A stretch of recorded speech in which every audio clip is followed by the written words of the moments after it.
యోహాను. మొదటిది ఫిలిప్పు. యెరూషలేము వెలుపల వెళ్ళి మొట్టమొదటి సువార్తను ప్రకటించింది ఈయనే. అపోస్తలుల కార్యములు 8వ అధ్యాయం 4వ వచనం. రెండవది పేతురు యోహాను. సమరయ పట్టణాన్ని దర్శించి వారిని బలపరిచి క్రీస్తులో వారిని స్థిరపరచెను. అపోస్తలుల కార్యములు 8వ అధ్యాయం 14 నుంచి 25 వరకు. మూడవది పేతురు. దర్శనం ద్వారా దేవుడు పేతురుతో మాట్లాడిన తర్వాత కొర్నేలి ఇంటికి వెళ్ళి వారిని రక్షణలోకి నడిపించెను. అపోస్తలుల కార్యములు 9వ అధ్యాయం 32 నుంచి 10వ అధ్యాయం 48 వరకు. నాలుగవది బర్నబా. అంతియోకియాలో ఉన్న విశ్వాసులను బలపరిచి క్రీస్తులో వారిని బలపరిచెను. ఐదవది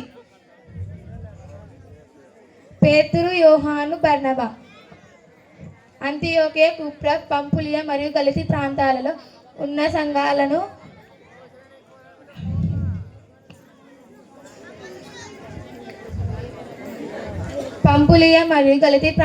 తమ మొదటి మిషనరీ ప్రయాణంలో సందర్శించిరి.